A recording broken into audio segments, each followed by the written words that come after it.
Hi guys. I've gotten a few emails through the website from a guy named Ken, one of my viewers, and he has a Wrong Foo RF30 or 31, I guess. And he saw some of my videos on what I'd done to mine to kind of make it a little better. And we've been talking back and forth about part numbers and things, and he wanted me to make a quick little video showing a few close-ups of it. So that's what this one's about. Let's head over there and I'll show you all the things I've done to it. Okay, so if you have a round column mill like this, you know that one of the most frustrating problems with it is being able to raise and lower the head on the column. Whenever you do that, you lose your precision of where you were on the work. So if you run into a situation where you don't have enough clearance to load a tool in, which is quite common, then you have to raise the head up. And after that, you have to use edge finders or whatever to get back where you were on your work. So of course, you know, the solution of choice would be to get a square column mill. But unfortunately, back when I bought this thing, oh man, it had to be 15 years ago at least, the company I bought it from, Enco, didn't have square column mills. So it was either this or a full-size one. And this one weighs in at about, well, stock weight was 600 pounds. And that was all I dared to put on my crappy wooden joist floor. So that's why I ended up with this. But I wanted to change it. So one of the first things I did to it was to add a DRO. And believe it or not, I got this DRO out of the trash. I was dumpster diving, and a company was closing up shop nearby, and they happened to be in the same industrial park as the one I was in.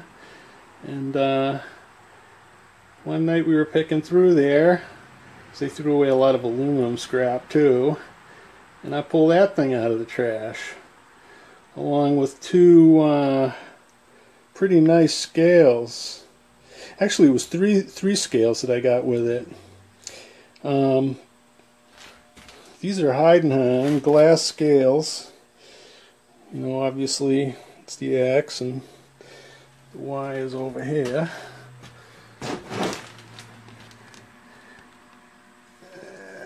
There it is. And there's some bracketry to hook it up. And you know, with this thing here, you can be pretty damn precise. Let's see. Second thing I did was to add a captive drawbar. And that's this thing right here. And what it is the top of this spindle. I'll have to measure it, but it turns out to be a tap size for, I think it's either a 7/16 or a 1/2 inch thread. So if you make a bushing, you know, and screw it down in there, now you've got the ability to make a drawbar that doesn't come up. I'll show you this a little more in depth, but I had this wrench. I don't even know what it was for, but I made this wrench so that it fits two flats on that nut. And that's how you get the insert and the drawbar and everything out of there. So I'll show you that later. I'll take it apart and show you how it works. Let's see. The next thing I did to this was to add a quill, a Z-axis readout that is just basically hooked to the quill. Now I don't use the handles on mine. Mine, I always use this. You know, it's a little slower, but I got a drill press if I need to drill holes. So you know, this gives you a lot more control, you know, over what's going on there. So that's what I do with that. And I've replaced my hand wheels and my handles and stuff with better than the plastic junk that it came with. This here, I learned, it's a modification of a Tom Lipton idea. And what I've done is, this thing, when you have, oh yeah, it came with the power drive, so I have that.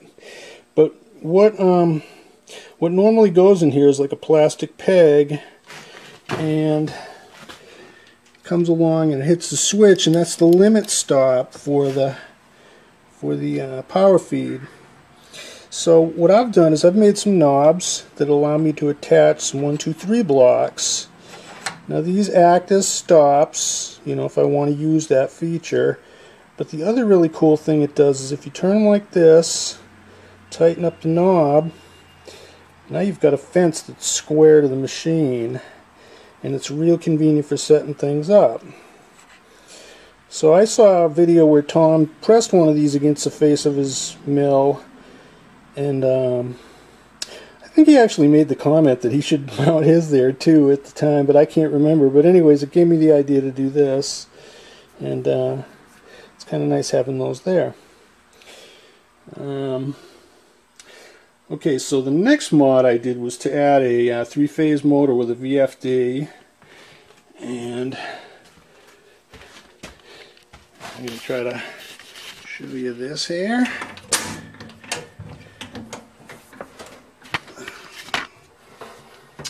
Here's the VFD. I mounted it on the door. It's Mitsubishi, and it's a 3 horsepower VFD. And then I've got a WEG 3-phase inverter duty motor. I've got the same setup on my lathe, which is mounted down there, and then there's the same 2 horsepower motor. So by using a 3 horsepower VFD and a 2 horsepower motor, you get a lot better low-end torque capability, and couple that with the torque boost features and slip compensation features of this VFD, you can get some good performance out of it. Now, I could run, the way this motor is now, I could run this spindle at close to 4,800 RPM and not really hurt anything, with the exception of the fact that that pulley right there is rated for 2860 RPM. So it wouldn't be prudent to spin it faster than that. Now this is a 1-to-1 ratio here. So I've limited my VFD to only allow you to set in 2800 as a maximum speed.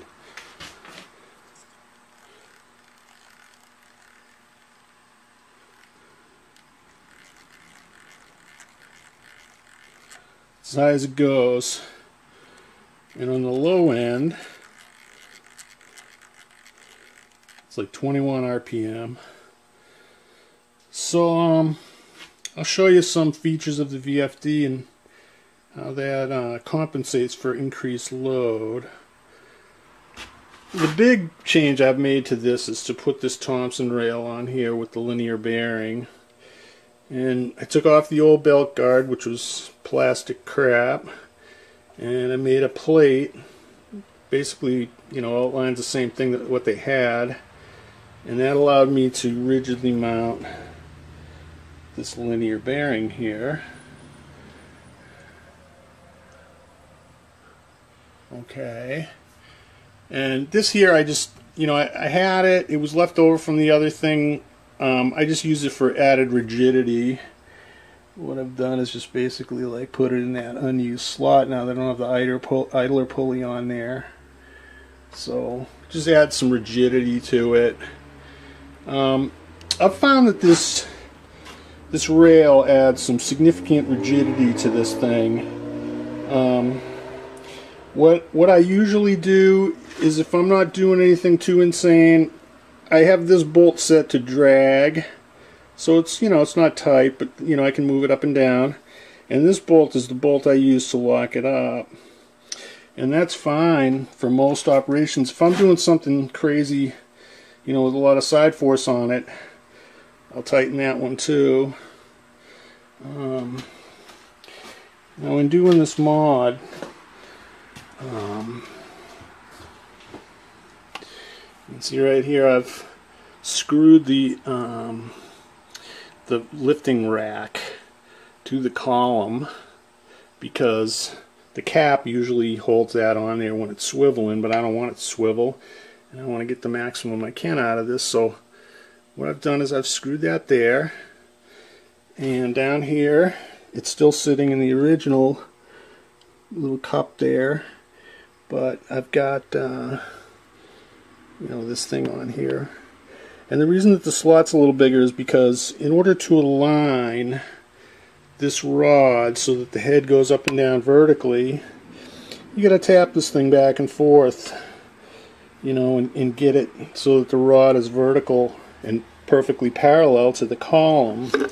You know, and that just involves dial indicator, you know, type stuff, jacking it up and down and measuring and tapping. The first time I did this, it took me probably 6 hours to figure out what to tap and what to adjust to get this thing to track up and down correctly.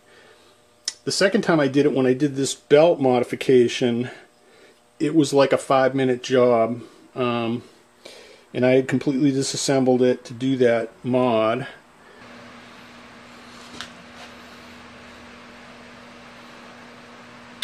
Okay, so this part here screws into the top of the spindle.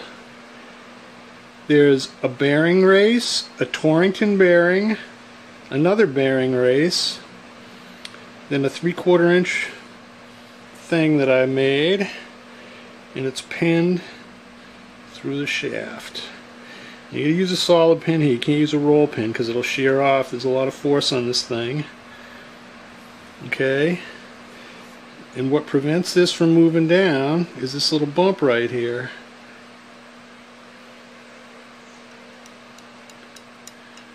So it can't go anywhere. So when you turn this to unscrew the collet, it will push the collet out because this can't rise up in the spindle. So you don't have to hammer it. You just unscrew it and it comes out. It's holding up pretty good. I mean, I've had this thing in here for a long time. Threads still look really good. This is a piece of stainless I had laying around. I think it's 3/16. It was one of the first things I made on my lathe. So there you go. I'll put it in, I'll show you how it works. So here's what happens when I do some collet stuff. Got my impact gun. Get the collet in. It's in. It's out. No banging, no nothing. Okay, this is how torque boost works. This is a vector, flux vector drive type of a VFD.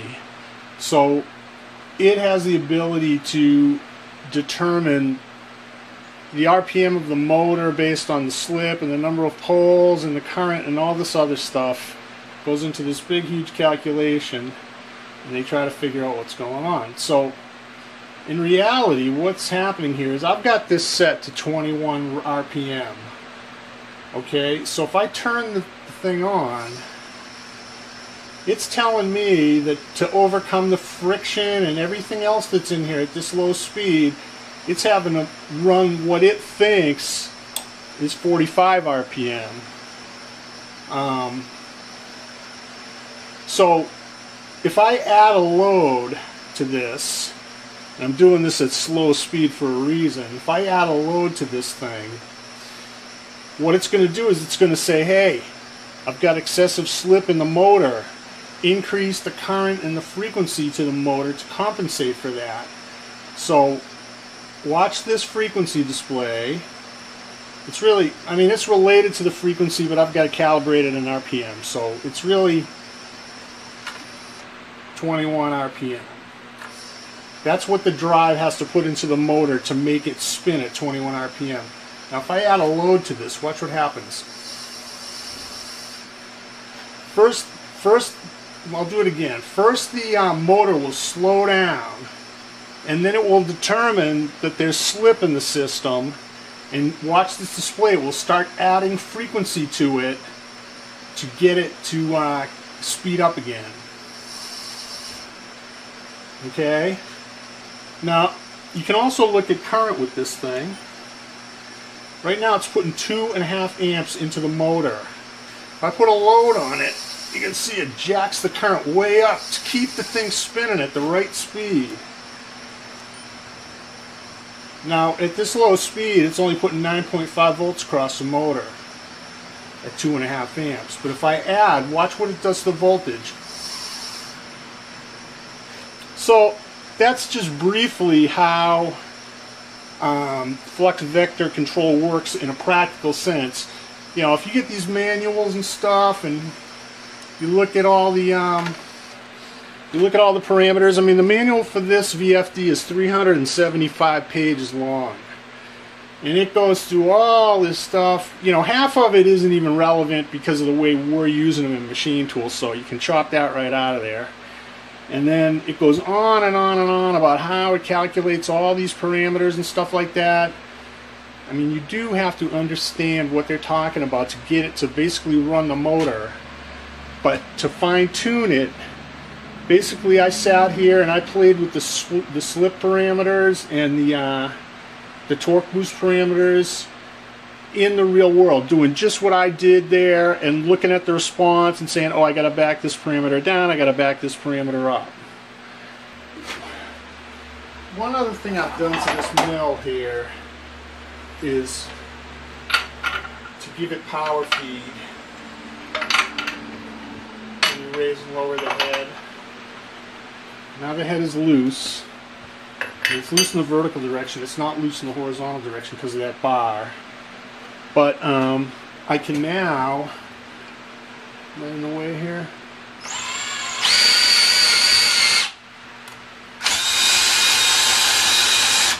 In the real mill, there's a handle here, but I just dedicated a drill to it, and it works great.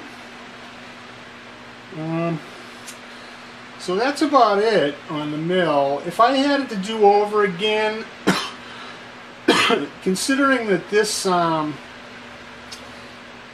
this thing spins at 2500 at the max speed that they have for the step pulleys and everything. Now, the pulley in the back that I have is exactly the same diameter as the one in the front, so it's a 1-to-1 ratio. And there's a limit on how fast you can spin that back pulley. Because it's cast iron, it's heavy, and so stamped right on it, it says maximum 2860 RPM. So I've limited how fast my VFD can turn this thing to 2800. But my VFD can turn this thing a lot faster than that. I mean, it'll go up to 400 hertz, which on this motor, I mean, 60 hertz is 1800 RPM, so 120 hertz is 3600, 240 is 7200. You do the math, it's like 10,000 RPM. And the motor will do it, but the pulley would grenade.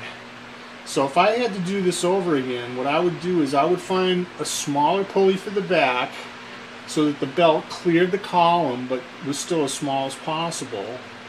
And that way you'd get more torque because you'd have to spin the motor faster to get the spindle to turn, but that would be more horsepower to the spindle. I don't know if that's really necessary because, you know, hey, this ain't no Bridgeport. You know, do you really want to get all that torque to the spindle? Could you really get all that torque to the spindle through one B-size belt? I don't know. I know that using big pulleys, it gives you a lot of contact area around the circumference, which you know, is more resistant to belt slip, and that's kind of like why I went that way. But you know, you could put a smaller pulley in the back. Maybe instead of an 8.5-inch pulley, you put, you know, a 6-inch pulley, and you get, you know, another 1/4 or 1/3 the speed or the power to the spindle. You're spinning the motor faster, but it doesn't care. And maybe you could get the spindle up to like 3,000 or something like that. But I don't know. I find that 2800 is plenty for what I do.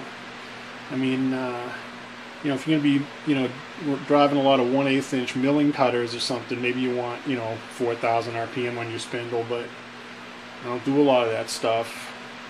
So, and that's a story on that. I got my double boost light on here, and that just, you know, comes on when the mill's powered up. Put it in some lock lines so it wouldn't have that lymphosis syndrome, and works pretty good. I think one of the last things I might do to this mill is try to add powered down feed to it. See right here, you know, the gearbox for, you know, it's a worm wheel inside of here to make the spindle go up and down. I was thinking of drilling into the back and hooking onto this shaft and hooking up a motor to it where I could control the speed. I don't know, I might end up doing that just because I can and I'm lazy, not because I need to. Like they say, when you buy something from China, it's more like a kit of parts that you can refine to make all play in harmony.